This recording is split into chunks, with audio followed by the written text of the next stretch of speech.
Well, the number one thing that I tell people to buy in Peru is Peruvian chocolate and to go to El Cacatal shop out in Barranco. I also tell them that that's the one thing they should do while they're in Lima. Of course, you can go to Inca Plaza or the Indian Market. There are a whole bunch of markets all along Petitoir.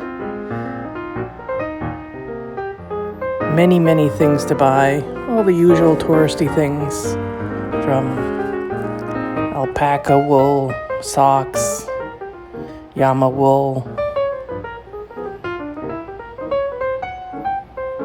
And of course, there are some llamas or llamas. It's a double L, so it's a llama.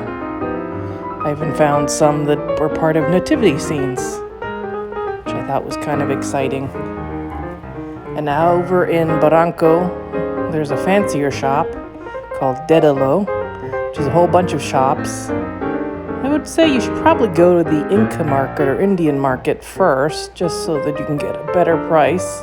But then if you want to get some high-end things, the mix is now, there's some stuff over at the Indian market, but Dedalo is a great place for a whole bunch of things that are not just the usual touristy things, but also more artsy things.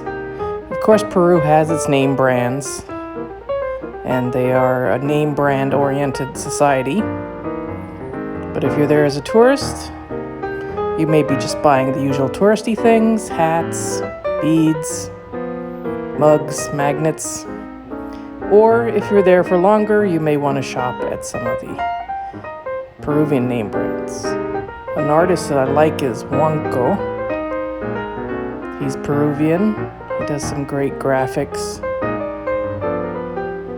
And oddly enough, if you live there for a long time, like I did, you buy things like jam and custom-made shoes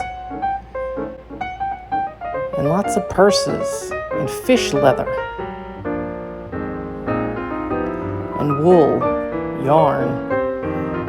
Peruvians have a specific style of lettering, which is great too. And there is a lot of cultural patrimony in Peru, so you have to make sure that when you buy something that looks like it's ancient, make sure that it is actually only a reproduction. And it should say it on the bottom of the thing that it is a reproduction, because you don't want to get caught taking any national patrimony out of town or out of the country.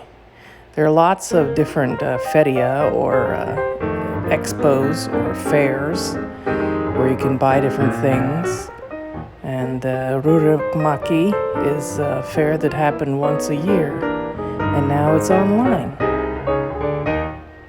Lots of things to buy.